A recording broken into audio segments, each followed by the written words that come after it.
Bem-vindos a mais um OAB Nacional Entrevistas. Essa semana vamos discutir o sistema penitenciário nacional. Estamos aqui hoje com o presidente da Coordenação de Acompanhamento do Sistema Carcerário da OAB Nacional, o doutor Adilson Rocha, e também com o diretor-geral do Departamento Penitenciário Nacional, o DEPEN, doutor Renato De Vito.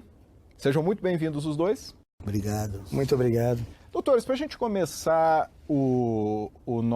nossa conversa, quando a gente fala em sistema prisional, sempre vem as piores imagens à cabeça. Muito se fala do caos do sistema penitenciário. O que acontece efetivamente hoje no Brasil? Nós temos um caos ou são problemas pontuais, alguns lugares com problemas maiores, ou outros lugares em que efetivamente funciona o sistema?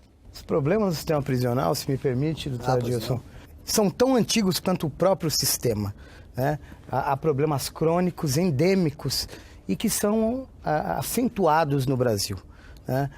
O que nós temos notado, que talvez seja a questão mais preocupante, é que além da degradação das condições de aprisionamento, que muito decorrem da superlotação, da falta de vagas, a taxa de crescimento da nossa população prisional, a evolução da taxa de encarceramento, o número de presos por 100 mil habitantes no Brasil tem crescido de uma forma galopante, na contramão até de países que mais prendem no mundo. Então, a gente tem, acho que é o dever de fazer uma reflexão muito séria enquanto país, para que modelo de Estado a gente pretende. Se um Estado punitivista que está prendendo mais do que o dobro da média mundial. Talvez essa seja uma grande questão a ser colocada. Verdade. Inclusive, da forma que você colocou, assim, o sistema ele é caótico, o sistema ele é altamente degradante, até em razão dessa superlotação que cresceu assustadoramente nos últimos 10 anos. Entretanto, nós temos sim algumas boas práticas em algumas unidades da federação. Existem alguns locais Existem alguns estabelecimentos prisionais, e aí uma questão interessante que se observa assim, ó, você tem uma unidade prisional com a mesma condição de uma segunda. Quando você compara as duas, assim, ó, o perfil do preso é o mesmo, quantidade do preso o mesmo, a planta física de uma unidade idêntica da outra, entretanto, uma funciona razoavelmente bem, a outra não funciona em nada, absolutamente nada. Aí você percebe que a diferença está na direção, na gestão da unidade prisional. Então, é como se fosse uma questão municipalizada. Mas então, além dessa questão da superlotação, a gente tem também um reflexo muito grande da própria gestão? O problema de gestão é gravíssimo no sistema prisional, porque, de regra, não se tem uma gestão profissionalizada. Como fica a cargos do Estado e a gestão do estabelecimento prisional é de livre nomeação do governador, então, todo o poder executivo que entra no Estado novo, ou mesmo o antigo, ele nomeia ao bel prazer dele o diretor, assim como toda a cúpula daquela unidade prisional. Então, nós temos uma situação aí que muitos diretores são ex-candidatos a vereador, que foi derrotado até nas eleições, ex-candidato a deputado que assume uma direção da unidade prisional, ou seja, sem preparo algum, sem conhecimento algum de gestão de qualquer coisa, inclusive de uma unidade prisional que tem uma série de particularidades. Então, este é um grande problema a nível nacional. Agora, ao mesmo tempo, nós temos alguns gestores, infelizmente são poucos, que têm realmente uma capacidade de gestão e, com a mesmíssima condição de um outro, consegue estabelecer naquela unidade prisional lá uma condição bem melhor. Agora, especialmente no estado de Minas Gerais, nós temos um modelo de unidade prisional denominado de APAC, Associação de Proteção e Assistência ao Condenado. Hoje nós estamos em Minas Gerais com 2.400 presos cumprindo pena em APAC, que é efetivamente um exemplo de estabelecimento prisional que deveria servir de espelho para as demais unidades prisionais do Brasil. Doutor De Vito, essa questão colocada, existe alguma diretriz para evitar esse tipo de situação? Severino, esse ponto que vocês trazem é muito interessante. O Departamento Penitenciário tem dito e repetido que, além do déficit de vagas, nós temos uma discussão séria por fazer, que é o déficit de gestão. O nosso modelo federativo ele traz alguns entraves. Solucionar a questão prisional no país de uma forma séria e responsável não é simples, não existe coelho para sair dessa cartola, carta na manga. Isso envolve os três poderes, envolve a mídia, envolve a expectativa social e a opinião pública em diferentes níveis da federação, chegando até a municipalização, como no caso a oferta de saúde prisional, a atenção básica é a atribuição do SUS e do município. A saúde daquele estabelecimento, a equipe e a UBS prisional no estabelecimento. Então, é fato que nós não temos uma solução mágica. O que o DEPEN tem tentado é apontar caminhos das boas práticas, criando e manualizando diretrizes de gestão. Talvez tenhamos que fazer uma discussão dentro do nosso pacto federativo para reposicionar qual a expectativa também em relação ao poder da União. Hoje eu trabalho com integração, trabalho com cooperação aos estados, mas não existe no Brasil um modelo que trabalhe o conceito de coordenação. Nós temos diretrizes que são fixadas enquanto recomendações, diretrizes do DEPEN, diretrizes do Conselho Nacional de Política Criminal e Penitenciária. Agora, se isso é aplicado efetivamente ou não, não existe como aferir, não se sabe exatamente. Eu acho que existem condições de aferir. Não tem como impor. O DEPEN também tenta induzir as linhas de financiamento a boas práticas, criando, então, um papel indutor de boas políticas, mas a gente está falando de 1.424 estabelecimentos prisionais só no sistema prisional, sem contar as carceragens de delegacia. Estamos falando de 600 mil pessoas no retrato estático. Se a gente pegar a entrada e saída, certamente a gente está falando de 1 milhão de pessoas passando pelo sistema prisional em um ano, né? Mais de 1 milhão, em um mais de ano. 1 milhão Então, por ano. as dimensões continentais do Brasil já são por si um desafio. E o nosso modelo federativo, e aqui não vai um juízo valorativo, eu não acho que a União tem um papel de se sobrepor, a nossa construção com os estados é horizontal, mas o fato é que o modelo federativo, no que diz respeito à administração penitenciária e segurança pública, não prevê um papel de coordenação para a União. Então eu não posso, por exemplo, dizer, Estado, você tem que escolher o seu diretor da unidade por critérios de meritocracia. Você tem que instituir uma escola penitenciária que vai fazer a capacitação desse sujeito e ele só pode se postular a ser diretor de uma unidade se ele for certificado. Isso seria um modelo muito bom, mas eu não tenho como impor esse modelo hoje pela União. Então, existem também questões que a gente tem que debater com muita tranquilidade. E também o fluxo de entrada. Volto ao ponto do nosso padrão de encarceramento. O sistema de justiça como um todo, o Ministério Público, Judiciário, Advocacia, Defensoria Pública e os órgãos de segurança têm que pensar se a gente está prendendo bem, porque a gente prende muito, isso é certeza. Muito mal. Talvez Muito mal. a gente tenha que agregar qualidade. Quem a gente está prendendo? Isso põe em xeque aquele conceito tradicional de impunidade, né? O Brasil como o país da impunidade. Não existe. Então, precisamos de leis mais duras. Na verdade, o que existe é a seletividade, né? Esse sistema, ele acaba conseguindo alcançar pessoas que têm um perfil determinado. Jovens índice social, com índice social, 8% dos presos apenas têm ensino médio. A média brasileira é de 30%.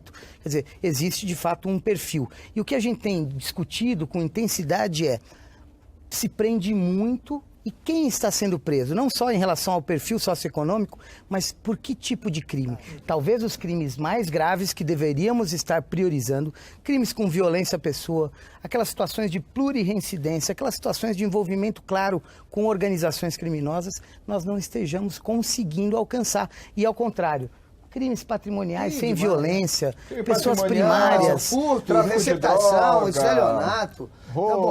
Essa coordenação que o presidente Marcos Vinícius criou em fevereiro de 2014 e nós tomamos posse em março de 2014, de lá para cá nós já visitamos 14 estados da federação, fazendo inspeções em estabelecimentos prisionais.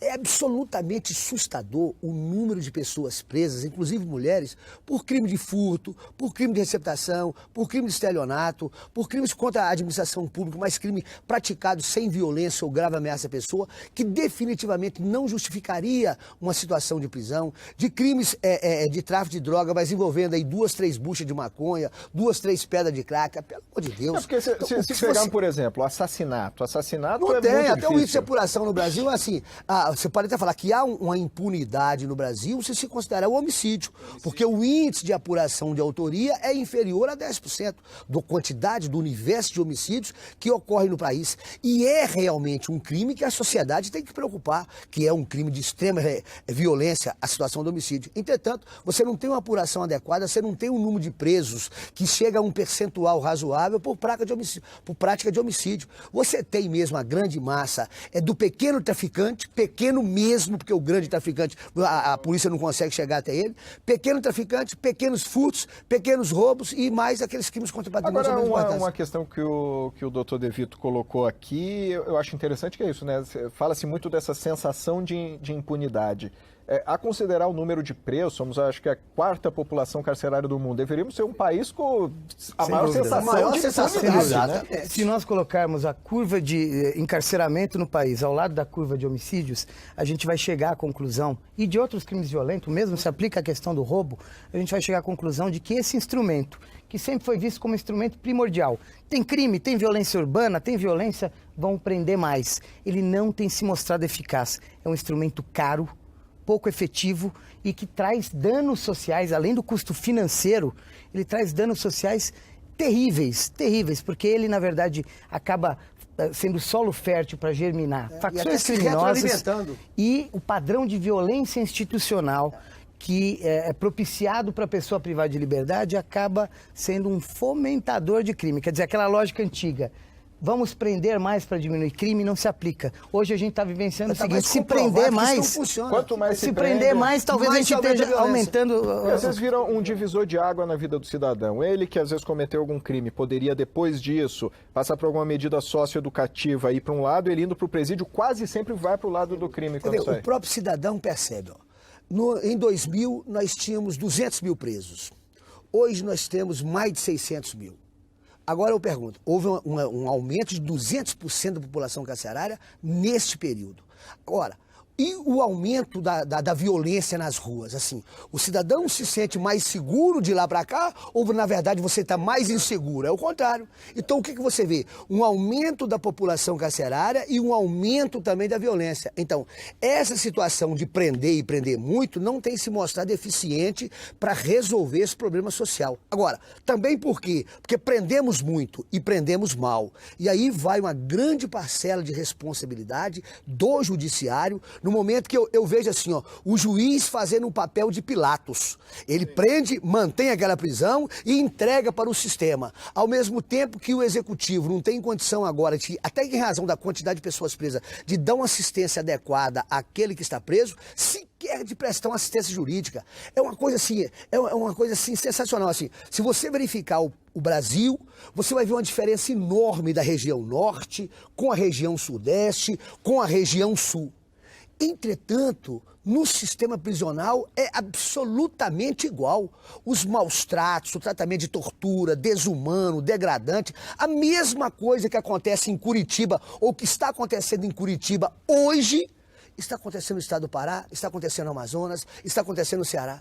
Assim, parece uma vontade de praticar o mal no sistema, ou então uma falência na gestão realmente, que aí depende muito da unidade prisional, porque enquanto eu tenho um gestor ou um diretor da unidade prisional que concorda com o tratamento violento, incluindo a tortura, eu tenho em outra ponta um outro que não concorda e ali naquela unidade isso não acontece. Agora, os senhores acreditam que também é um certo desejo da sociedade, assim, se a sociedade não quisesse que os presos passassem por esse tipo de degradação, talvez houvesse uma mobilização maior. Será que também não tem pessoas que acham bom, é bandido, tem que sofrer esse tipo de situação? Eu tenho uma reserva com essa conclusão.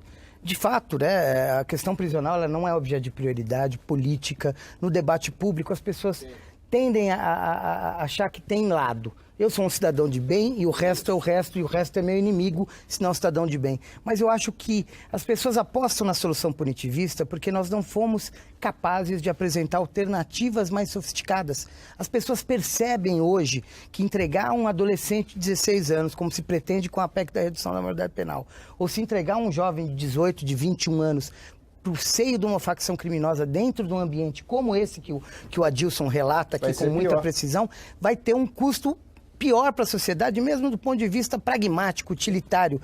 Então, eu acho que a gente tem que se esforçar, enquanto gestores públicos, enquanto sistema de justiça, para trazer um leque de outras opções, que eu tenho certeza que a sociedade brasileira está disposta, sim, a fazer essa rediscussão. E como bem disse o ministro da Justiça, José Eduardo Cardoso, as cadeias brasileiras são medievais.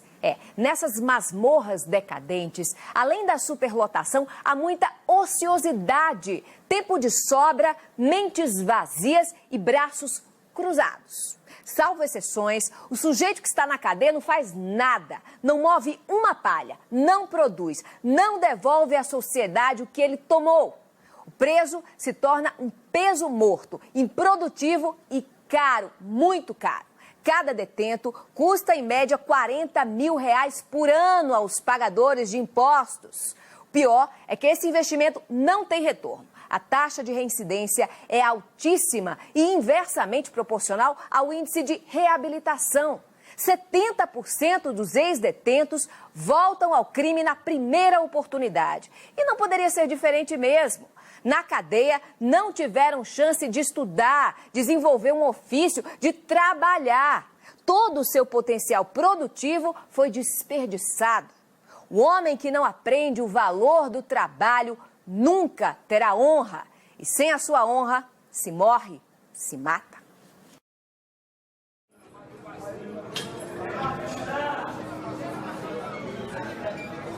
As condições prisionais no Brasil são deploráveis, constituem um grave desastre de direitos humanos. Em Pernambuco, a situação é particularmente dramática, em razão da extrema superlotação. Fazia um ano que estou aqui, um ano agora, no lugar da madrugada, faço um ano que estou aqui, sim. Em uma cela que visitamos no Complexo do Curado, encontramos 60 homens, dividindo apenas 6 camas de cimento para dormir. A gente aqui pega tuberculose, pega doença no corpo, pega germe, tudo que esse chão aí é podre, né? Que a turma mija no chão e tudo aí. Aí pisa por aqui no lugar que a gente dorme. Onde você dorme? Onde eu durmo? Sim. Aqui, ó. Dorme aqui. Tava deitado aqui nesse estande. Tem que estranhar só aí pro país. Aí aqui forra outro, dorme outro aqui, dorme outro aqui na porta do dia. Os presos só tinham o direito de deixar as suas celas por um período máximo de 2 horas por semana, em evidente violação das normas internacionais de direitos humanos. Em outra cela que visitamos, sem nenhuma janela, havia 37 homens dormindo todos no chão. A Human Rights Watch visitou 4 presídios no estado de Pernambuco em 2015. Nesses presídios encontramos homens vivendo em condições desumanas, perigosas e insalubres. A população prisional de Pernambuco é 3 vezes maior do que a sua capacidade. A maior parte dos homens são presos provisórios, ou seja, aqueles que ainda aguardam julgamento. As condições sanitárias e de alimentação dentro dos presídios de Pernambuco são precárias. Não há assistência médica adequada. Doenças facilmente tratáveis se espalham de maneira rápida entre os detidos. Os presos doentes raramente são levados aos hospitais por falta de escolta policial. A prevalência de tuberculose é 100 vezes maior do que na população em geral. Doenças de pele também são muito comuns. Isso aí apareceu no meu pé faz 3 anos já. E eu já passei pelo médico já no sistema e nada. Só que não resolveram nada. E está se espalhando mais ainda. Tá tomando conta do meu pé. Em uma das prisões, os presos somente tinham acesso à água para beber, tomar banho ou dar descarga nas torneiras localizadas nos pátios, e somente 3 vezes por dia. Um dos estabelecimentos que visitamos tinha mais de 2.300 presos, num espaço construído para apenas 500. Os presos dormiam onde podiam e centenas deles dividiam 3 vasos sanitários. Superlotação extrema dentro dos presídios de Pernambuco também colocam os presos em alto risco de violência sexual, especialmente aqueles mais vulneráveis. Nós entrevistamos 2 presos que disseram ter sido vítimas de estupro coletivo e que foram completamente ignorados pelos agentes penitenciários quando eles tentaram denunciar esses abusos. O fato de que no Brasil os presos raramente são conduzidos à presença de um juiz logo após a sua detenção contribui muito com a superlotação nos presídios, não só de Pernambuco, mas no Brasil como um todo. Sem essas audiências, os presos podem esperar por meses ou até mesmo anos, em condições terríveis até que tenham sua primeira audiência. Vocês já tiveram alguma passagem pela Fundação Casa? Internação? Pernambuco, assim como outros estados, já começou a realizar as audiências de custódia. Só que para alguns presos, elas devem ser realizadas para todos, com a máxima urgência. O Estado de Pernambuco precisa garantir que as condições dentro de suas prisões respeitam a legislação brasileira e as normas internacionais. Precisa de maneira urgente separar os presos provisórios dos presos condenados e acabar definitivamente com a figura dos chaveiros. O Brasil e o Estado de Pernambuco não podem continuar ignorando um sistema prisional que é um verdadeiro desastre. Alimentação, medicamento na cadeia, tá horrível, não tem enfermaria, não tem nada. A água direto fica faltando. 4 dezenas de homens para um só banheiro. Mostra o ralo aqui, ó. Mostra onde o ralo sai. Tem aqui, ó. Tem que falar também. Aqui, ó, a instalação. Instalação. Que perigo pegar um fogo aqui, ó. Entendeu, não? Aqui, ó, vazamento de água. O vaso tudo estourado. Onde que vem, sai rato daí, sai barata, começa a andar com você lá em cima, lá, vazamento, com água lá em cima. A comida é uma das maiores reclamações. A alimentação não fica tudo sujeira. Alimentação junto com sujeira. Feijão tudo roxo. Tem até arroz com feijão.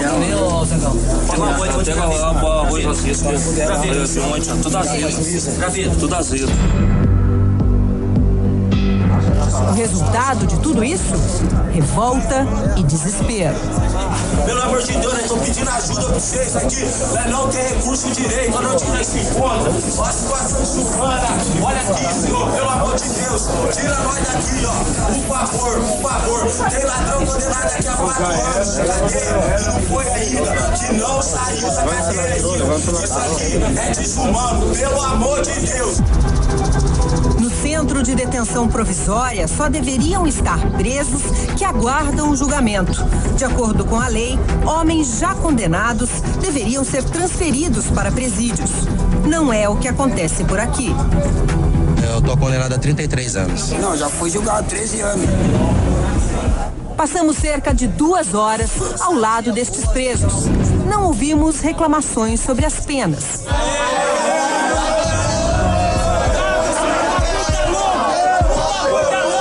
Eles reclamam do tratamento que recebem. Eu vou lhes falar do fundo do meu coração. Se fosse para cumprir muitos anos numa prisão, em algumas prisões nossas, eu preferia morrer. Não tem mais como não olhar para esse problema, né? Ele está aí, ele está explodindo, é preciso olhar para isso, é preciso encarar na busca de soluções. Tem que ser para agora. A população carcerária no Brasil, hoje, é de mais de 500 mil de presos.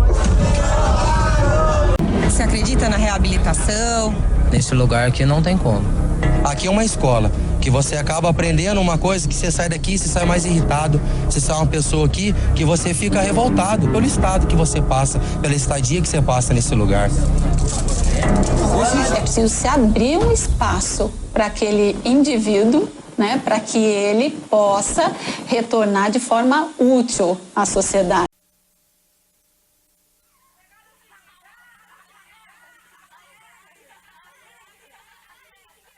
São Paulo, dia 1º de outubro de 1992, 8 horas da manhã. Aqui estou mais um dia, sob o olhar sanguinário do vigia. Você não sabe como é caminhar, com a cabeça na mira de uma HK. Metralhadora alemã ou de Israel, estraçalha ladrão que nem papel. Na muralha em pé, mais um cidadão José, servindo um estado, um PM bom, passa fome metido a Charles Bronson. Ele sabe o que eu desejo, sabe o que eu penso. O dia tá chuvoso, o clima tá tenso. Vários tentaram fugir, eu também quero. Mais de 1 a 100, a minha chance é 0. Será que Deus ouviu minha oração? Será que o juiz aceitou a apelação? Manda um recado lá pro meu irmão. Se tiver usando droga, tá ruim na minha mão. Ele ainda tá com aquela mina. Pode crer, moleque, é gente fina. Tirei um dia menos ou um dia mais, sei lá, tanto faz. Os dias são iguais. Acendo um cigarro e vejo o dia passar. Mato o tempo pra ele não me matar. Homem é homem, mulher é mulher. Estuprador é diferente, né? Toma soco toda hora, ajoelho e beijo os pés. e sangra até morrer na rua 10. Cada detento, uma mãe, uma crença, cada crime uma sentença. Cada sentença um motivo, uma história de lágrimas, sangue, vidas inglórias, abandono, miséria, ódio, sofrimento, desprezo, desilusão, ação do tempo. Misture bem essa química, pronto, eis um novo detento. Lamentos no corredor, na cela, no pátio, ao redor do campo, em todos os cantos. Mas eu conheço o sistema, meu irmão, aqui não tem santo. Preciso evitar que um safado faça minha mãe chorar. Minha palavra de honra me protege pra viver no país das calças bege. Tic-tac, ainda é 9h40, o relógio na cadeia anda em câmera lenta.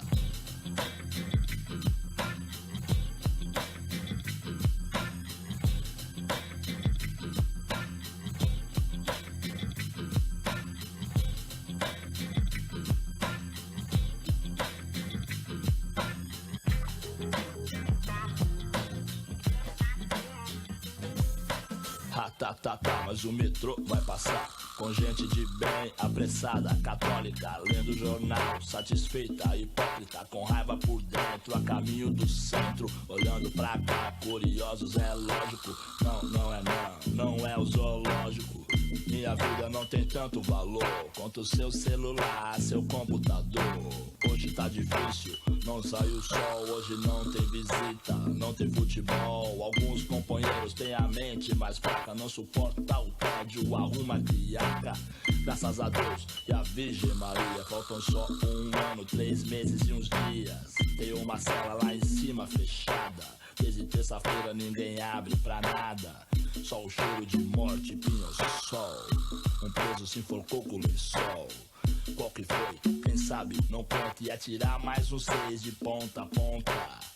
Nada deixa o homem mais doente que o abandono dos parentes. Aí moleque, me diz, então cê quer o quê? A vaga tá lá esperando você. Pega todos os seus artigos importados, seu currículo no crime, limpa o rabo. A vida bandida é sem futuro, sua cara fica branca desse lado do muro. Já ouviu falar de Lúcifer? Que veio do inferno com moral. Um dia no Carandiru, não, ele é só mais um, comendo rango azedo com pneumonia. Aqui tem mano de Osasco, do Jardim da Abril, Parelheiros, Mogi, Jardim Brasil, Bela Vista, Jardim Ângela, Heliópolis, Itapevi, Paraisópolis. Ladrão sangue bom, tem moral na quebrada. Mas pro estado é só um número, mais nada. 9 pavilhões, 7 mil homens que custam R$300 por mês cada. Na última visita o neguinho veio aí, trouxe umas frutas, Marlboro, Free, ligou. No piloto lá da área voltou, com cadete vermelho, placa de Salvador. Pagando de gatão, ele xinga, ele abusa, com uma 9mm embaixo da blusa. Aí neguinho, vem cá, e os mano, onde é que tá? Lembra desse cururu que tentou me matar? Aquele puta é ganso, pilantra corno manso, ficava muito doido e deixava a mina só. A mina era virgem, ainda era menor, agora faz o preto em troca de pó. Esses papos me incomoda, se eu tô na rua é foda. É, o mundo roda, ele pode vir pra cá. Não, já, meu processo tá aí. Eu quero mudar, eu quero sair. Se eu trombo esse fulano, não tem pá, não tem pum. Vou ter que assinar um 121. Amanheceu com sol, 2 de outubro, tudo funcionando, limpeza, jumbo. De madrugada eu senti um calafrio. Não era do vento, não era do frio. Acerto de conta tem quase todo dia. Ter outra logo mais, eu sabia. Lealdade é o que todo preso tenta, conseguir a paz de forma violenta. Se um salafrário sacanear alguém, leva ponto na cara igual Frankenstein. Fumaça na janela, tem fogo na cela. Fudeu, foi além, se pã, tem refém. A maioria se deixou envolver por uns 5 ou 6 que não tem nada a perder. 2 ladrões considerados passaram a discutir, mas não imaginavam o que estaria por vir. Traficantes, homicidas, estelionatários e uma maioria de moleque primário. Era a brecha que o sistema queria. Aviso IML, chegou o grande dia. Depende do sim ou não de um só homem que prefere ser neutro pelo telefone. iPhone. Caviar e champanhe. Flori foi almoçar que se for da minha mãe. Cachorros assassinos, gás lacrimogênio. Quem mata mais Adão ganha medalha de prêmio. O ser humano é descartável no Brasil, como modos usado ao bombril. Cadeia, guarda o que o sistema não quis, esconde o que a novela não diz. Ratatatá, sangue jorra como água do ouvido, da boca e nariz. O Senhor é meu pastor, perdoe o que seu filho fez. Morreu de bruços no Salmo 23. Sem padre, sem repórter, sem arma, sem socorro. Vai pegar HIV na boca do cachorro. Cadáveres no poço, no pátio interno. Adolf Hitler sorri no inferno. O Robocop do governo é frio, não sente pena. Só ódio e rio como a hiena. Ratatatá, Fleury, sua gangue. Vou nadar numa piscina de sangue. Mas quem vai acreditar no meu depoimento? Dia 3 de outubro, diário no detento.